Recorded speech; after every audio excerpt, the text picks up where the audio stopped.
Max Mayfield died on July 4th, 1986. Her heart stopped. Her bones shattered.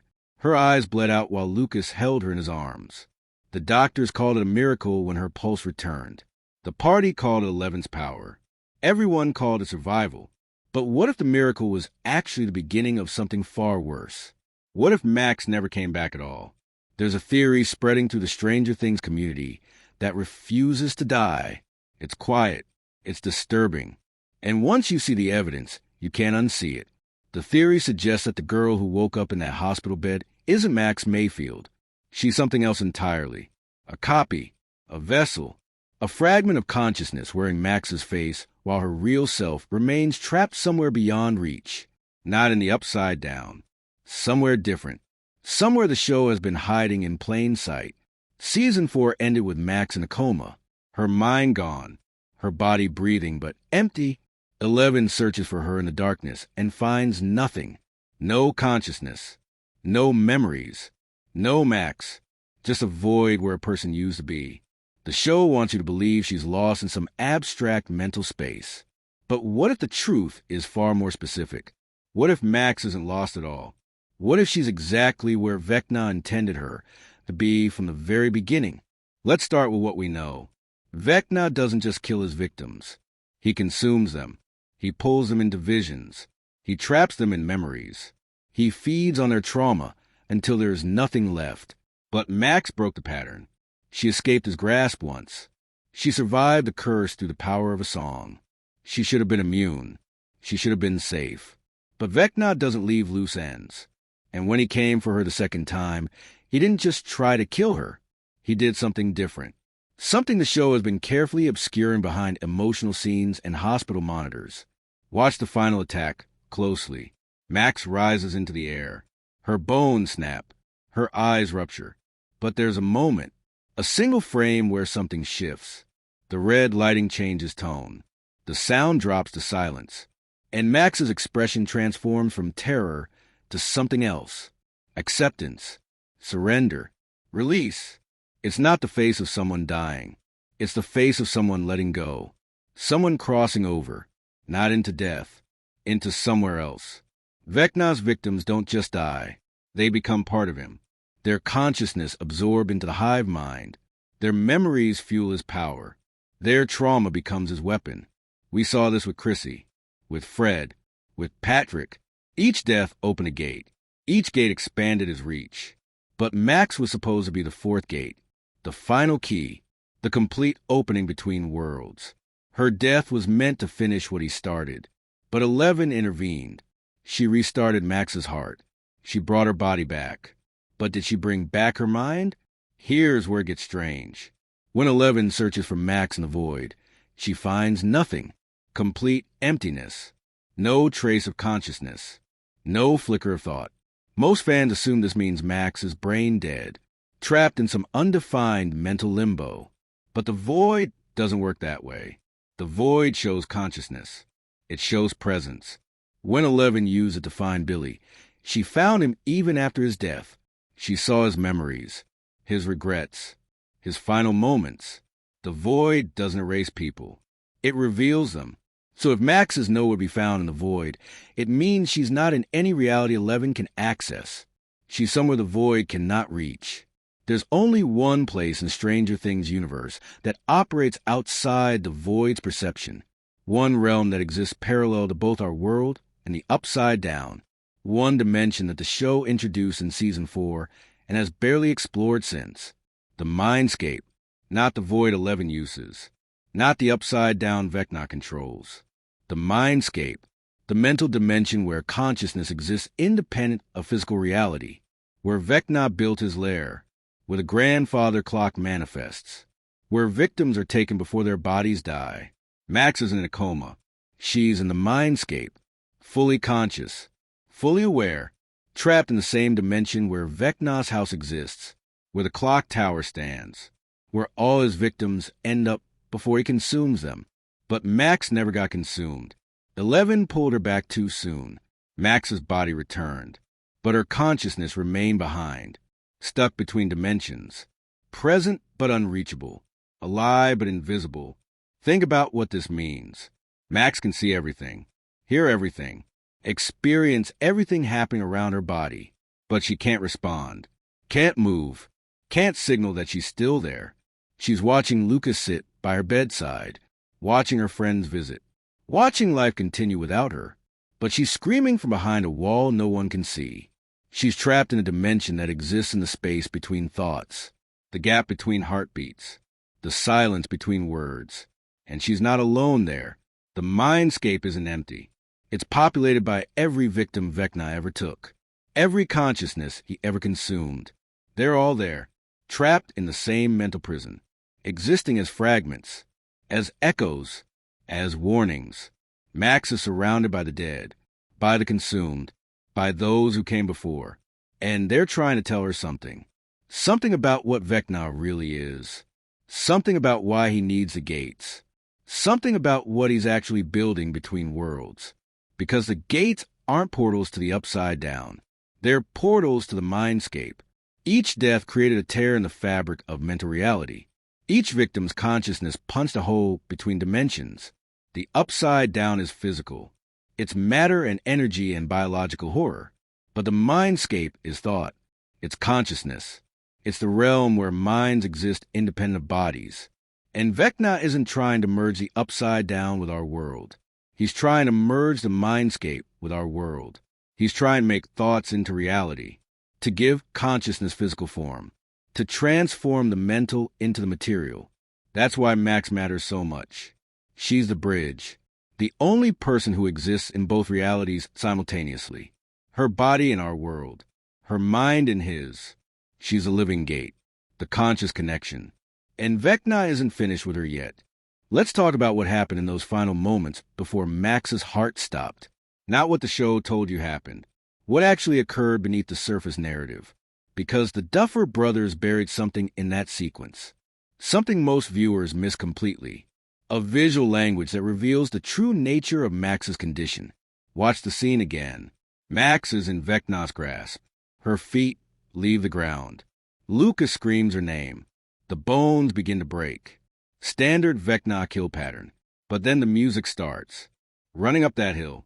The song that saved her before. The song that represents her connection to reality. Her anchor to the physical world. And for a moment it's working. The red sky flickers. Vecna's hold loosens. Max is fighting back. But this time, something different happens.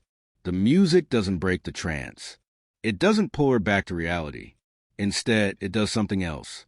It creates a doorway, a shimmering portal in the red sky, not to the real world, to somewhere else.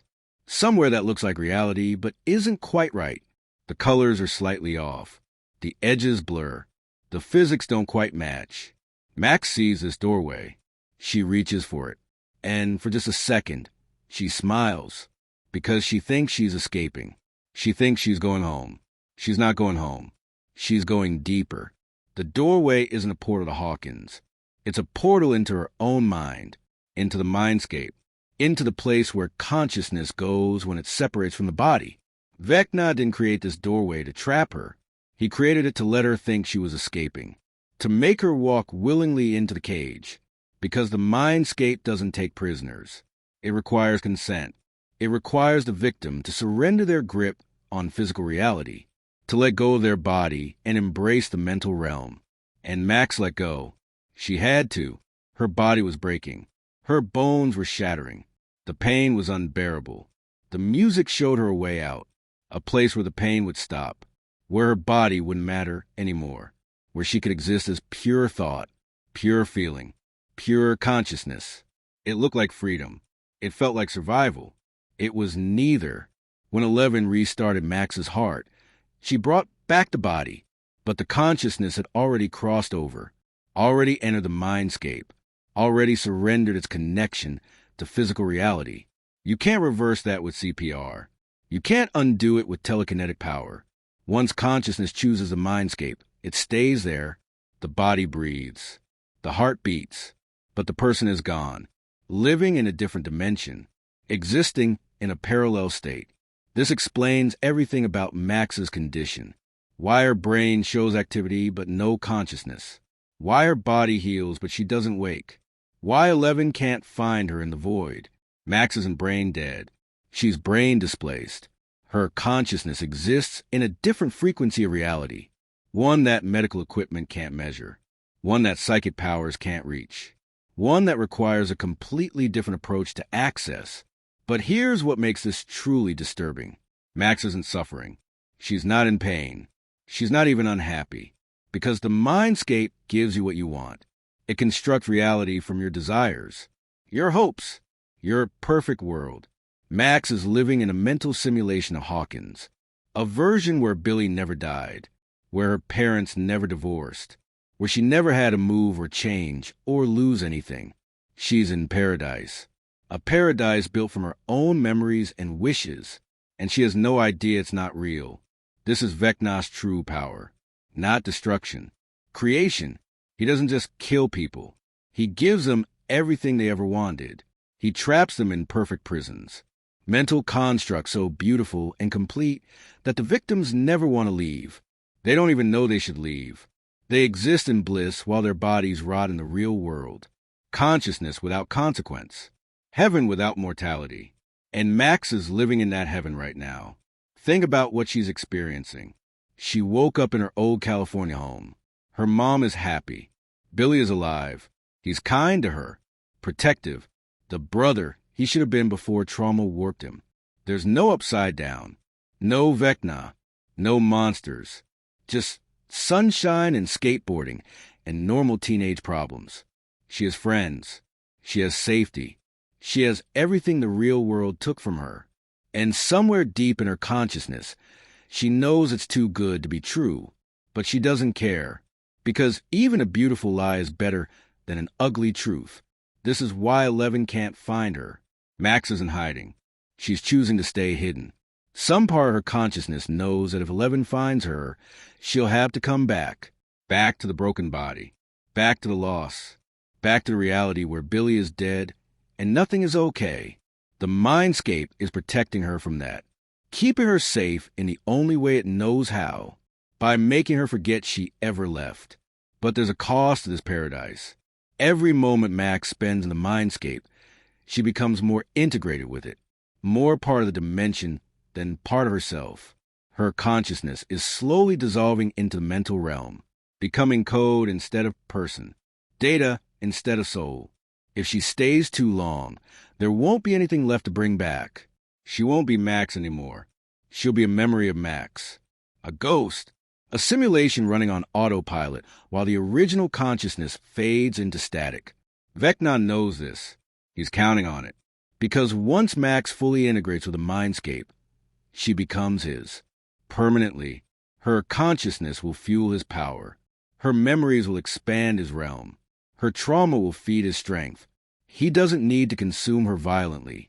He just needs to wait. Let the Mindscape do what it does best.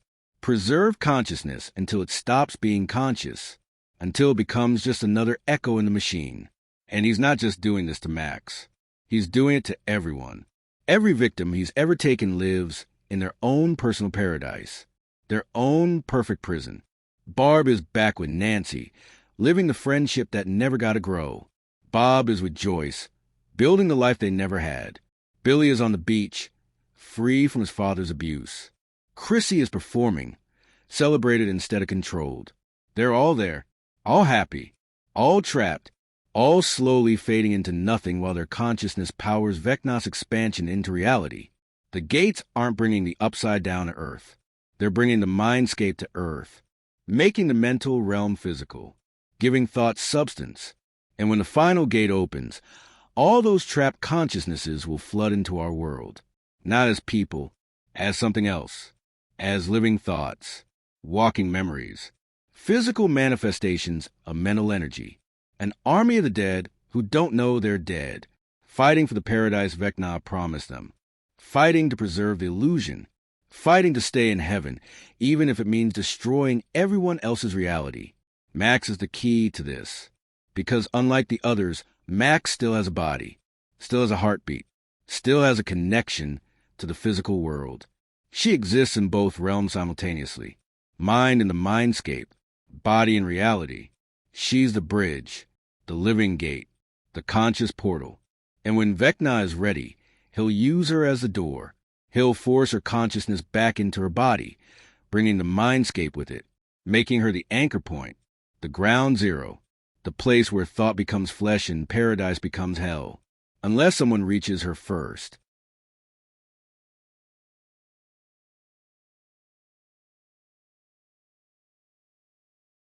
Eleven needs to die, not permanently, just temporarily, just long enough to cross over, to enter the mindscape as a consciousness without a body, to become what Max has become. Only then can she find the red door. Only then can she open it. Only then can she reach the place where Max is really trapped, not in paradise, not in the loop, but in the archive, the core, the place where Vecna keeps the original versions before he makes the copies. And when 11 opens that door, she's not going to find Max alone. She's going to find everyone, every victim, every consciousness, every person Vecna has taken over the years. They're all there, all waiting, all trapped behind the red door. And they're not in individual paradises. They're together, aware of each other, forming something, building something, creating something from their combined consciousness. They're building a resistance, an army of minds, a rebellion against Vecna's control. And Max is leading it, because while Vecna thought he was trapping her, he was actually giving her access to all the other victims, access to their memories, their knowledge, their power.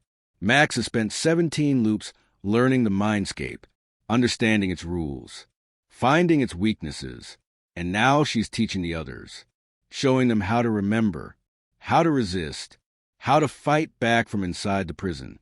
The red door doesn't keep them in. It keeps Vecna out. It's their fortress, their sanctuary, the one place in the mindscape where his control doesn't reach. And they've been waiting, preparing, planning for the moment when someone from the outside world figures out where they are and comes to help. They've been waiting for 11, for the only person with enough power to bridge both worlds, to open the door from the outside while they push from the inside, to create the escape route. Because the only way to defeat Vecna isn't to destroy him, it's to free his prisoners, to release all the consciousness he's harvested, to break the archive and let the minds return to their bodies, or move on to whatever comes after, to undo every trap he ever set and collapse the mindscape from within. And Max is the key, not because of what Vecna did to her, because of what she did to herself. She turned the trap into a weapon. She used the loops to learn. She transformed from victim into strategist, and now she's ready to fight back. But she can't do it alone. She needs 11. She needs a connection. She needs someone to trust that she's still there, still fighting, still Max, even if every test says otherwise, even if every skin shows emptiness, even if the void reveals nothing. Max is screaming from behind the red door, and someone needs to listen. There's evidence hiding in the show's cinematography that supports this entire theory. Details so subtle that you need to watch frame by frame to catch them. But once you see them, the pattern becomes undeniable. The Duffer Brothers have been telling you the truth about Max's condition through visual language while the dialogue lies to your face. Watch every scene where someone visits Max in the hospital. Focus on the background, on the walls, on the machines, on the lighting. There's always something red. Always a red light on the monitor, red flowers in a vase, red text on a poster, the red call button.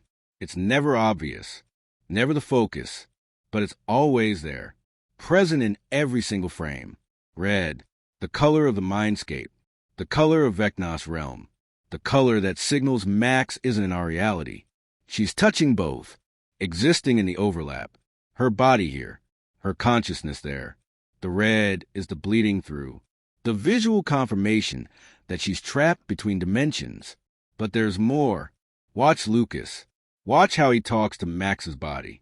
He never says she's not there. He never says she's gone. He says she's hiding. He says she's scared. He says she's fighting. Lucas knows. Instinctively, unconsciously, he feels that Max is still present, still aware, still listening. He's talking to her consciousness, not her body. And on some level, he understands that the Max he's speaking to is trapped somewhere else, somewhere he can't reach but can still sense. Now watch Eleven's attempts to find Max. Every time she enters the void, she's surrounded by black, complete darkness. That's normal for the void, but there's always a moment, just before she gives up, just before she pulls back, a flash of red light in the distance. So quick you'll miss it if you blink, but it's there, every time. 11 sees it, but doesn't understand what it means. She thinks it's nothing, empty space. But it's not empty. It's the red door. The Mindscape trying to show itself, trying to signal that Max is there. In the red, in the space the void cannot reach. The show is screaming this at you through imagery, while the characters remain ignorant, because that's how the Duffer Brothers tell their deepest truths. Not through exposition, through symbols, through colors, through patterns that repeat until you notice. The red is everywhere. In every Max scene, every hospital room, every memory, every moment. It's the breadcrumb trail, the map, the visual proof that Max exists in the red realm, in the Mindscape, behind the door. And there's something else, something even more disturbing. Watch the other characters. Watch how they talk about Max when she's not the subject of conversation. They mention her in passing, quick references, brief acknowledgments. But the phrasing is always slightly off. They don't say Max is in the hospital. They say Max is with them. Present tense. Active, like she's in the room, like she's still part of the group. It's subtle, easy to miss, but it's consistent, because on some unconscious level, they all feel her presence. They all sense that she's still there, watching, listening, unable to respond. This is how the Mindscape works. It doesn't completely sever the connection between consciousness and body. It stretches it, thins it, makes it nearly invisible. But the thread remains, and people sensitive to that thread can feel it, can sense the consciousness, even when it's trapped in another dimension. Lucas feels it. 11 senses it. Even Dustin and Steve and the others catch glimpses of it in moments they can't quite explain. Max is broadcasting from the Mindscape. Her consciousness is touching their minds, leaving impressions, feelings, the sense that she's still fighting. But here's the horrifying part. Those impressions aren't coming from the California Dream Max. They're coming from the real Max, the one behind the red door, the one who remembers the loops, the one who's leading the resistance. She's found a way to reach through the Mindscape barrier, to send signals, to communicate across dimensions, not with words, with feelings, with presence, with the psychic equivalent of radio waves. And she's been doing this since the moment she woke up in the Mindscape, trying to tell everyone she's still there, still fighting, still Max. The question is, why haven't they understood? Why hasn't 11 picked up on these signals? Why hasn't Lucas realized what his instincts are telling him? Because the Mindscape is interfering. Vecna knows Max is trying to communicate. He knows she's reaching through, so he's blocking the signals, distorting them, making them feel like grief instead of presence, like memory instead of consciousness.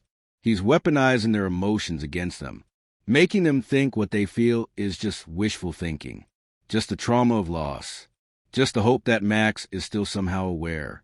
This is psychological warfare on a dimensional level. Vecna isn't just trapping Max.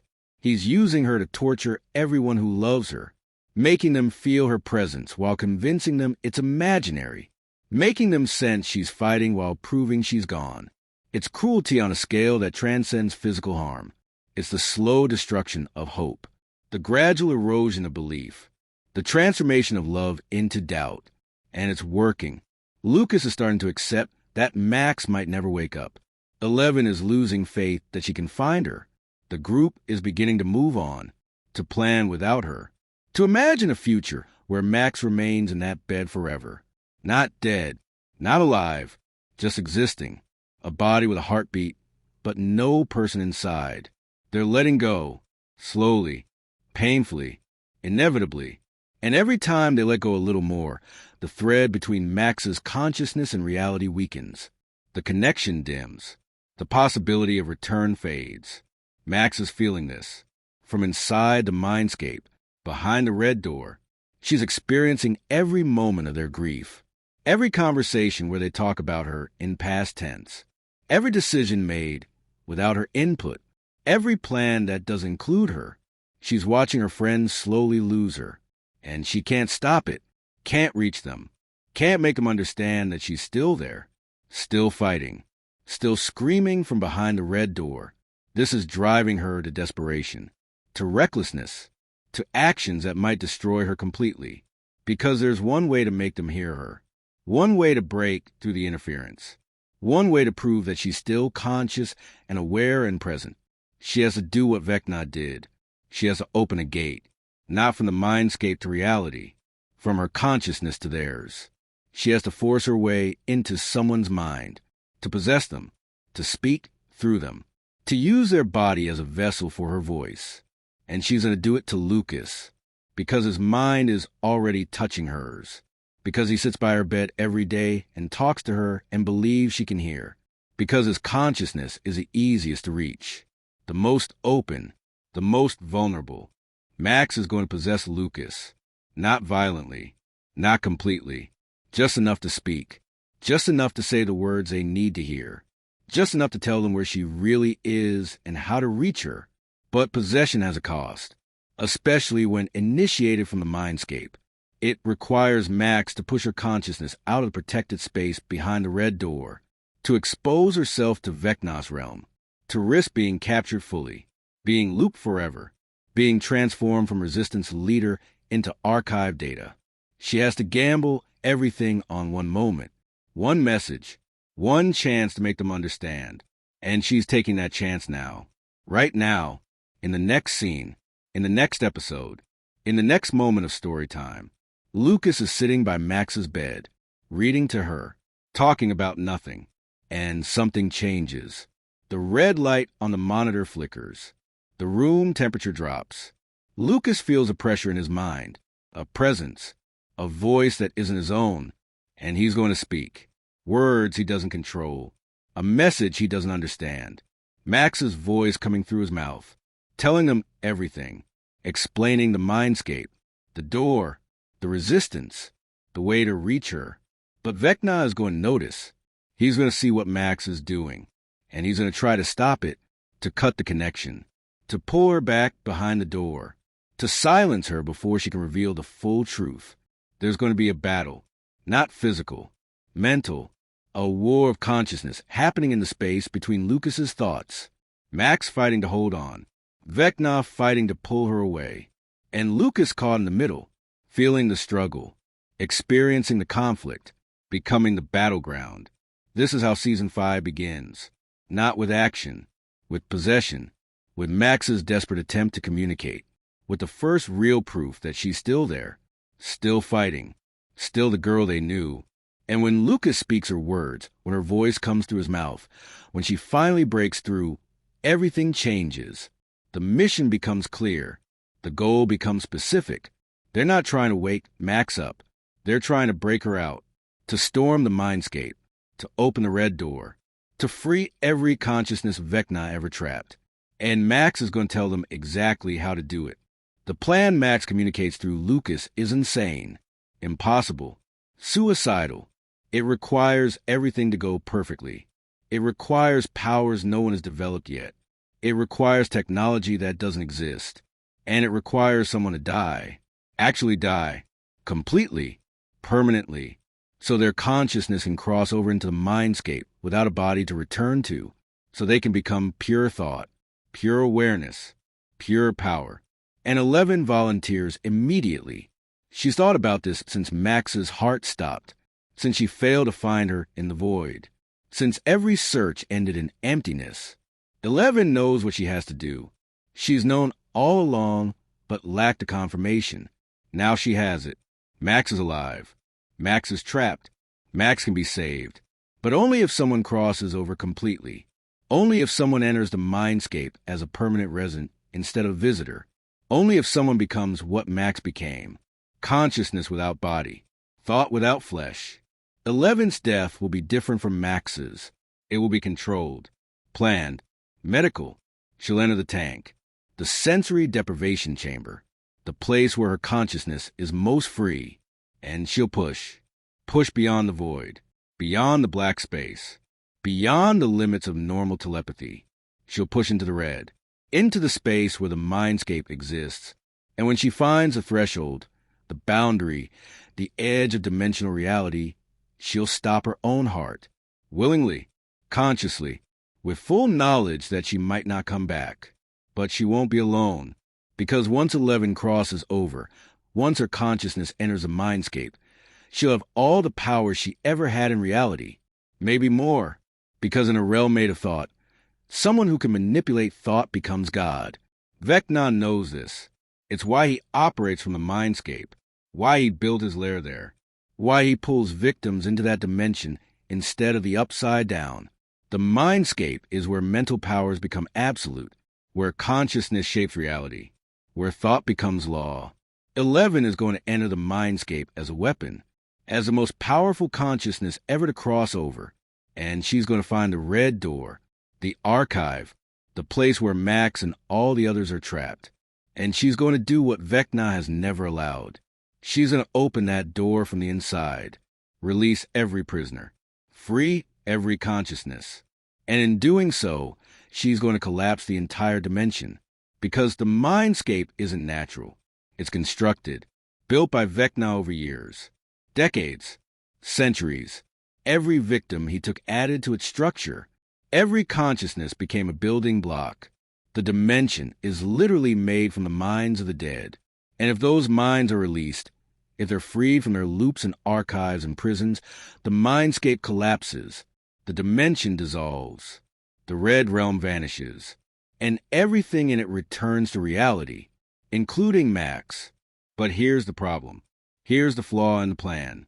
When the mindscape collapses, when the dimensional structure dissolves, when every consciousness is simultaneously freed from its prison, something catastrophic happens. The barrier between mental and physical reality shatters completely. Not just cracks, not just gates, complete dimensional fusion. And when all those consciousnesses are released, they need bodies to return to. When all those consciousnesses are released, they need bodies to return to. Max is one. Her body is alive, waiting, breathing, ready to receive her consciousness back. But the others don't. Barb's body is dead. Bob's body is dead. Billy's body is dead. Hundreds of consciousnesses, thousands, all freed from the mindscape, all looking for bodies, all desperately trying to reconnect with physical reality, and finding nothing. So they're going to take what they can find. They're going to possess the living, every person in Hawkins, every mind vulnerable enough to penetrate. They're not doing this maliciously. They're doing it out of desperation, out of the primal need to exist, to feel, to be. They're going to flood into living bodies like water through cracks. Multiple consciousnesses sharing single minds. The living and the dead merge together, fighting for control, creating chaos.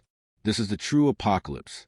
Not monsters from the upside down, not vines and creatures and biological horror, but consciousness without boundaries, minds without bodies, the dead possessing the living in a desperate attempt to feel alive again.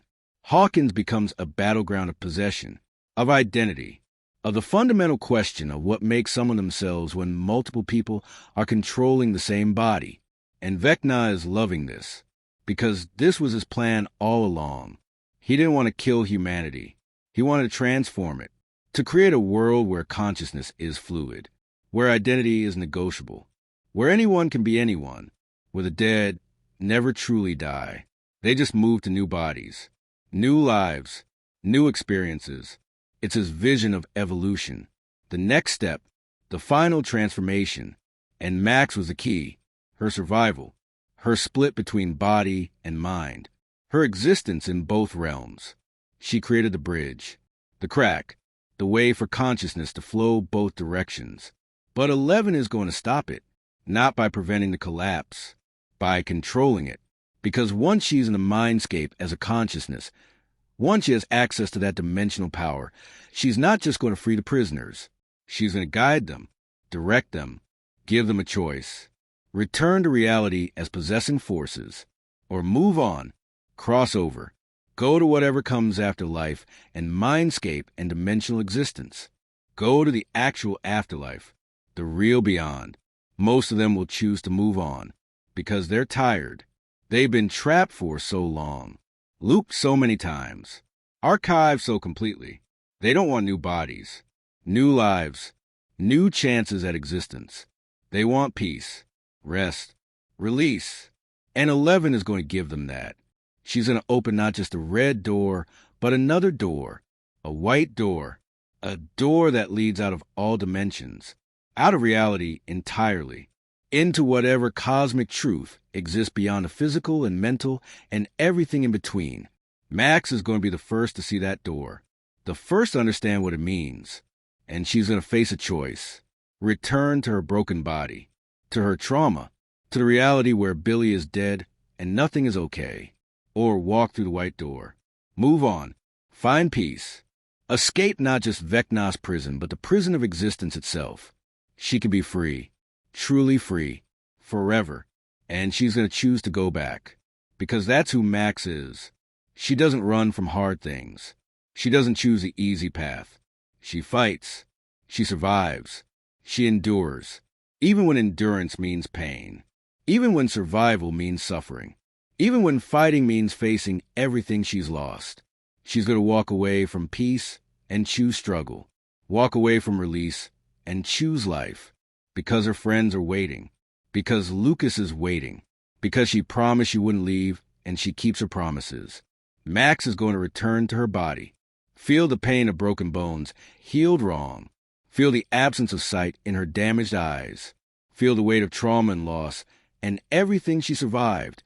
And she's going to open her eyes, look at Lucas, and say the first word she's spoken in months.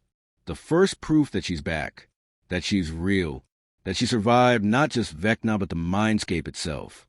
She's going to say, I'm still here. And Lucas is going to cry. And 11 is going to smile from wherever she is. Still in the Mindscape. Still guiding consciousnesses to the white door. Still holding the dimension together long enough for everyone to choose. And she's going to realize she's not coming back. Because there's no body waiting for her. She stopped her heart to cross over. And unlike Max, there's no one to restart it. She's consciousness without anchor. Thought without flesh.